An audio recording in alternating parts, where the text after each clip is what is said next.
Hi everyone, welcome to my channel.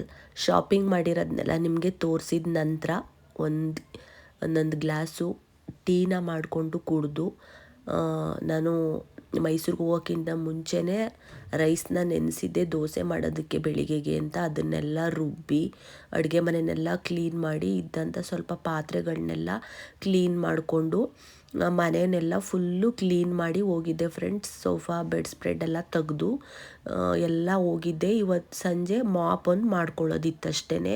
Mop ಎಲ್ಲ ಮಾಡಿದ್ದೀನಿ ನೋಡಿ. ಇಡೀ ಮನೆಯನ್ನೆಲ್ಲ ಫುಲ್ ಮಾಪ್ ಮಾಡಿ ಹೊರ್ಗಡೆ ಪೋರ್ಟಿಕೋ ಎಲ್ಲ ನೀಟಾಗಿ ಎಲ್ಲ ಮಾಪ್ ಮಾಡ್ಕೊಂಡು ಇಲ್ಲೆಲ್ಲ ಮಾಪ್ ಮಾಡ್ಕೊಂಡೋಗಿ ಮೆಟ್ಲೆಲ್ಲ ಫುಲ್ಲು ತೊಳೆದಿದ್ದೀನಿ.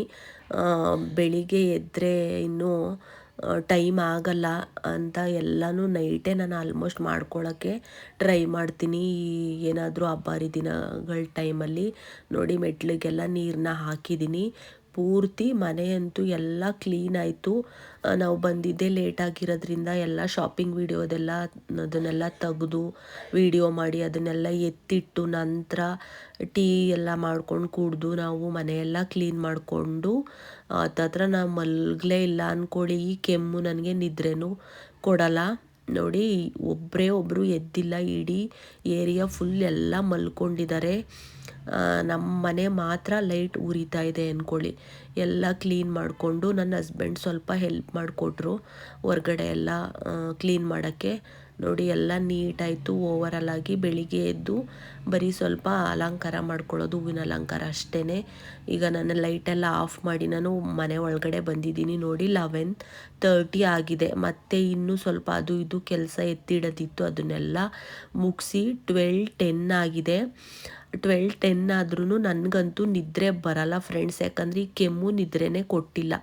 ನಾನು ಬೆಳಿಗ್ಗೆ ಮತ್ತೆ 4:45ಗೆ ಎದ್ದು ಎಲ್ಲ ವೀಡಿಯೋನೂ ಮಾಡ್ಕೊಳಕ್ಕಾಗಿಲ್ಲ. ನನಗೆ ಎನರ್ಜಿನೂ ಇರಲಿಲ್ಲ.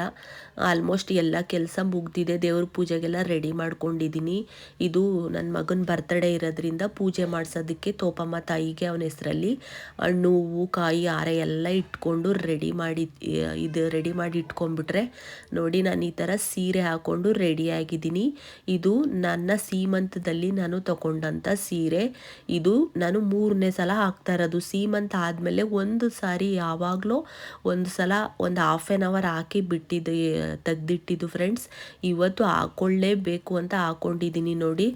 ಸ್ಯಾರಿನೂ ಕೂಡ ನನಗೆ ನೀಟಾಗಿ ಉಡೋದಕ್ಕೂ ಆಗಿಲ್ಲ. ನನಗೆ ಅಷ್ಟು ಎನರ್ಜಿನೂ ಇರಲಿಲ್ಲ ನೋಡಿ. ಈ ಥರ ಸಿಂಪಲ್ಲಾಗಿ ಪೂಜೆನ ಮಾಡ್ಕೊಂಡಿದ್ದೀನಿ. ಹಿಂದಿನ ದಿನ ಏನೂ ಪ್ರಿಪರೇಷನ್ ಮಾಡ್ಕೊಳಕ್ಕಾಗಿರಲಿಲ್ಲ. ಮೈಸೂರಿಗೆ ಹೋಗಿದ್ದರಿಂದ ನನಗೆ ಹಾರ ಎಲ್ಲ ಮಾಡಿಕೊಂಡು ಗರ್ಕೆ ಎಲ್ಲ ತಂದು ಜೋಡಿಸ್ಕೊಳ್ಳೋದಕ್ಕೂ ಆಗಿಲ್ಲ. ಈ ಥರ ಸಿಂಪಲ್ಲಾಗೇ ಪೂಜೆನ ಮಾಡ್ಕೊಂಡಿದ್ದಾಯಿತು. ನನ್ನ ಹಸ್ಬೆಂಡು, ನೀನು ಯಾಕೆ ಇಷ್ಟೊಂದು ತಲೆ ಕೆಡಿಸ್ಕೋತೀಯ, ಹುಷಾರಿಲ್ಲ ಅಂದ್ರೂ ಸುಮ್ಮನೆ ಇದ್ದರೆ ಏನಾಗುತ್ತೆ, ಮುಂದಿನ ವರ್ಷ ಮಾಡ್ಕೋಬೋದಲ್ಲ ಅಂತ ಹೇಳ್ತಾರೆ.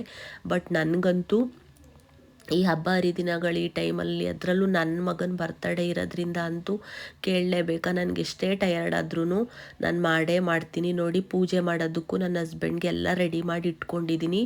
ಓವರಾಲಾಗಿ ಮನೆಯಲ್ಲಿ ಪೂಜೆ ಎಲ್ಲ ಮುಗೀತು ನೋಡಿ. ಹೊರ್ಗಡೆ ಎಲ್ಲ ಹೊಸ್ತಿಲ್ ಪೂಜೆ ಎಲ್ಲ ಆಯಿತು. ನಿಂಬೆಹಣ್ಣೆಲ್ಲ ಉಳಿಸಿ ಎಲ್ಲ ಮಾಡಿದ್ದಾಯಿತು. ಓವರಾಲಾಗಿ ಫುಲ್ಲು ಹೊಸ್ತಿಲ್ ಪೂಜೆ ಆಗಿರ್ಬೋದು, ದೇವ್ರ ಮನೆ ಪೂಜೆ ಎಲ್ಲ ಆಯಿತು. ನಂತರ ಇವಾಗ ನನ್ನ ಹಸ್ಬೆಂಡ್ಗೆ ಪೂಜೆನ ಮಾಡೋಕ್ಕೆ ಸ್ಟಾರ್ಟ್ ಮಾಡ್ಕೋತಾ ಇದ್ದೀನಿ.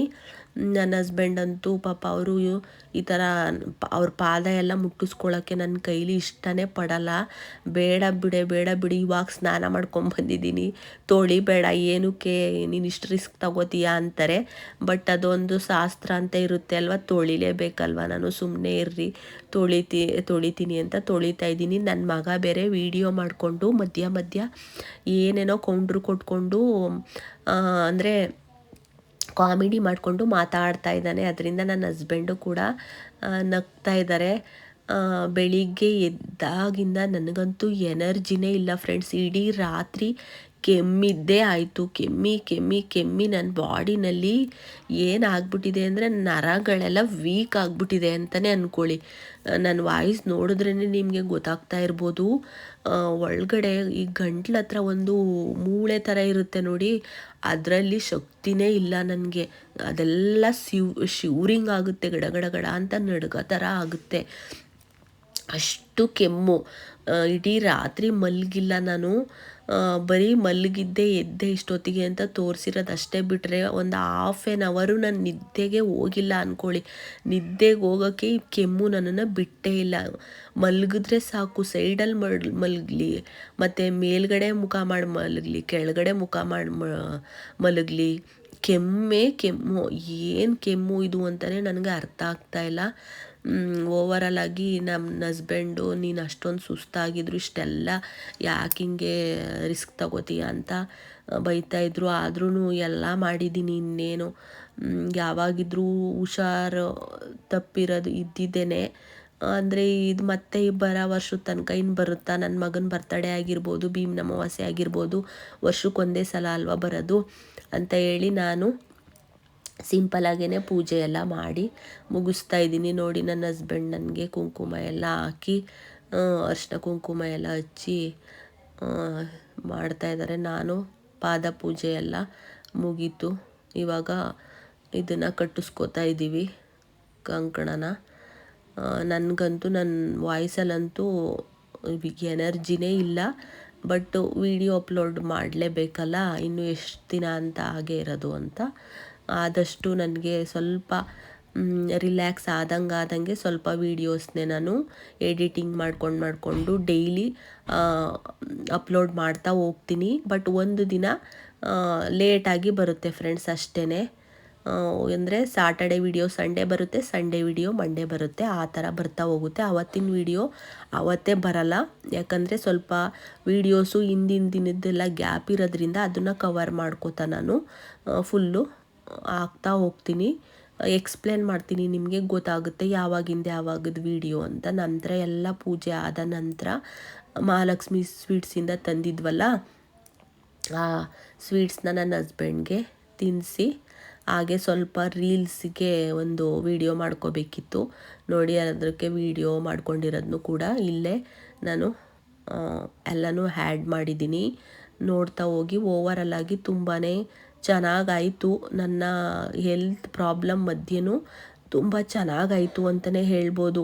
ಅದೇ ಹೇಳ್ತಾರಲ್ವ, ಯಾವಾಗಲೂ ಒಂದೇ ಥರ ಇದ್ದರೆ ಆಗಲ್ಲ. ನನ್ನ ಹಸ್ಬೆಂಡ್ ನನಗೆ ನೋಡಿ 5000 ರೂಪೀಸ್ ಕೊಟ್ಟರು ಪೂಜೆ ಮಾಡಿರೋದಕ್ಕೆ. ಅವ್ರು ಇದೇ ಫಸ್ಟ್ ಟೈಮು ನನಗೆ ಅಮೌಂಟನ್ನ ಕೊಟ್ಟಿರೋದು. ನೆನ್ನೆ ಶಾಪಿಂಗಲ್ಲಿ ಸ್ಯಾರಿ ತಗೋ ಅಂತ ಅಂದರು, ನಾನು ಬೇಡ ಅಂದಿದ್ದಕ್ಕೆ ಇವಾಗ ಪಾಪ 5000 ಕೊಟ್ಟಿದ್ದಾರೆ. ಪೂಜೆ ಎಲ್ಲ ಮುಗಿಸಿ ಒಂದು 4-5 ಪಿಕ್ಸ್ನ ತಗೊಂಡು ನಾವಿವಾಗ ನನ್ನ ಮಗನ ಹೆಸರಲ್ಲಿ ಪೂಜೆ ಮಾಡಿಸೋಣ ಅಂತ ದೇವಸ್ಥಾನದ ಕಡೆ ಹೊರಡ್ತಾ ಇದ್ದೀನಿ. ಸ್ಯಾರಿ ಉಟ್ಕೊಂಡು ನಾನು ಫಸ್ಟ್ ಟೈಮ್ ಫ್ರೆಂಡ್ಸ್ ನನ್ನ ಹಸ್ಬೆಂಡ್ ಜೊತೆ ಅಂತಲ್ಲ, ಈ ಥರ ರೇಷ್ಮೆ ಸ್ಯಾರಿ ಹಾಕ್ಕೊಂಡು ದೇವಸ್ಥಾನಕ್ಕೆ ಹೋಗ್ತಾ ಇರೋದೇ ಎಷ್ಟೋ ವರ್ಷನೇ ಆಗಿತ್ತು ಅಂತಲೇ ಹೇಳ್ಬೋದು ಅಂದ್ಕೊಳ್ಳಿ. ಅವಾಗ ಮದುವೆ ಆದ ವಸ್ತ್ರಲ್ಲಿ ಒಂದು 2-3 ಸಲ ಹೋಗಿದ್ದೆ ಬಿಟ್ಟರೆ, ಈಗಲೇ ಈ ನನಗಿರೋ ಸಿಚುವೇಶನಲ್ಲಿ ನಾನು ನಿಜವಾಗ್ಲೂ ಇಷ್ಟೆಲ್ಲ ಎನರ್ಜಿ ಆಗಿ ಸ್ಯಾರಿ ಉಟ್ಕೊಂಡು ಹೋಗಿದ್ದೀನಲ್ಲ ಅನ್ನೋದೇ ನನಗೆ ಆಶ್ಚರ್ಯ. ದೇವಸ್ಥಾನದ ಹತ್ರ ಬಂದ್ವಿ ನೋಡಿ. ಇದು ಲಾಸ್ಟು ಆಷಾಢ ಶುಕ್ರವಾರದಲ್ಲಿ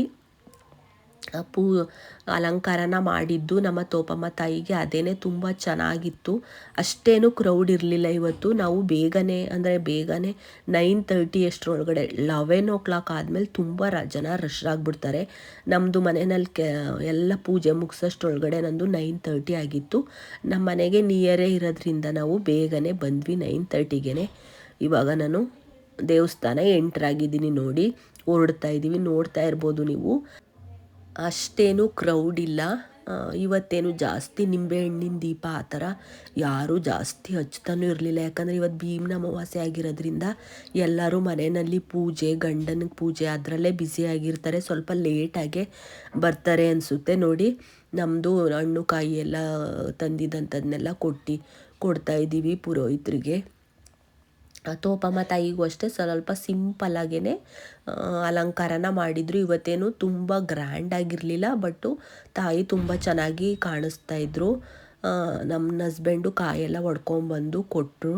ಓವರಾಲಾಗಿ ಪೂಜೆ ಎಲ್ಲ ತುಂಬ ಚೆನ್ನಾಗಾಯಿತು. ಜಾಸ್ತಿ ಕ್ರೌಡು ಇಲ್ಲದೆ ಇರೋದ್ರಿಂದ ನಾವು ನೆಮ್ಮದಿಯಾಗಿ ಪೂಜೆ ಎಲ್ಲ ಮಾಡಿಸ್ಕೊಂಡು ಮಂಗಳಾರತಿ ಎಲ್ಲ ತಗೊಂಡು ತಾಯಿನ ಕಣ್ಣು ತುಂಬ ನೋಡಿಕೊಂಡು ಸ್ವಲ್ಪ ಹೊತ್ತು ಅಲ್ಲೇ ಕೂತು ಅಲ್ಲಿ ಸ್ವಲ್ಪ ಅರಿಶಿನ ಕುಂಕುಮ ಎಲ್ಲ ಕೊಟ್ಟರು ಪೂಜೆ ಮಾಡೋರೆಲ್ಲ. ಅದನ್ನೆಲ್ಲ ತಗೊಂಡು ಒಂಥರ ನೆಮ್ಮದಿ ಅನ್ನಿಸ್ತು ನನಗೆ. ಈ ಹೆಲ್ತ್ ಪ್ರಾಬ್ಲಮ್ ಮಧ್ಯೆ ಈ ಥರ ಮಾಡ್ಕೊಂಡು ಬಂದಾಗಂತೂ ಅದೆಲ್ಲ ಮರ್ತೇ ಹೋಗುತ್ತೆ. ಮನೆಗೆ ಬಂದಾಗ ಅಷ್ಟೇ ಈ ಕೆಮ್ಮುದು ಸ್ಟಾರ್ಟ್ ಆಗುತ್ತೆ. ಈ ಥರ ಬೇರೆ ಕೆಲಸ ಮಾಡ್ತಾಯಿದ್ರೆ ಈ ಥರ ಮಾಡ್ತಿದ್ರೆ ಕೆಮ್ಮು ಬರಲ್ಲ. ಬಟ್ ಮನೆಯಲ್ಲಿ ಮಲಗಿದ್ರೆ ಕೂತಿದ್ರಂತೂ ಈ ಕೆಮ್ಮು ನನ್ನನ್ನು ಕಾಡೋದು ಬಿಡ್ತಾನೆ ಇಲ್ಲ.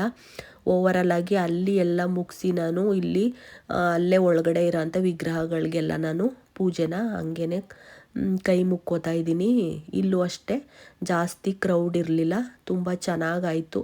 ಅಲ್ಲಿಂದ ಎಲ್ಲ ನಾನು ಎಲ್ಲ ವಿಗ್ರಹಗಳಿಗೂ ಕೈ ಮುಕ್ಕೊಂಡು ದೇವಸ್ಥಾನನ ಒಂದು ಪ್ರದಕ್ಷಿಣೆ ಹಾಕ್ಕೊಂಡು ನಾವು ಮನೆ ಕಡೆ ಬಂದ್ವಿ. ಓವರಲ್ಲಾಗಿ ಇಷ್ಟೇ ಫ್ರೆಂಡ್ಸು ವಿಡಿಯೋ, ಇವತ್ತಿನ ವಿಡಿಯೋ. ಮುಂದಿನ ವಿಡಿಯೋ ನನ್ನ ಮಗನ ಬರ್ತ್ಡೇ ವಿಡಿಯೋ ಬರುತ್ತೆ, ನೋಡ್ತಾ ಹೋಗಿ. ನೋಡಿ ಇವಾಗ ನಾನು ಅಲ್ಲೇ ಬಸವಣ್ಣ ಕಿವಿನಲ್ಲಿ ಏನೋ ಹೇಳ್ತಾ ಇದ್ದೀನಿ. ನನ್ನ ಹಸ್ಬೆಂಡ್ ಅಲ್ಲೇ ನಿಂತಿದ್ದಾರೆ. ಅವ್ರಿಗೆ ನೀವು ಇಲ್ಲೇ ನಿಂತಿರಿ, ನಾನು ಪ್ರದಕ್ಷಿಣೆ ಹಾಕ್ಕೊಂಬರ್ತೀನಿ ಅಂತ ಅಲ್ಲಿಂದ ಪ್ರದಕ್ಷಿಣೆ ಹಾಕ್ಕೊಂಡು ನಾವು ಮನೆ ಕಡೆ ಹೊರಟ್ವಿ. Thank you for watching. Bye bye.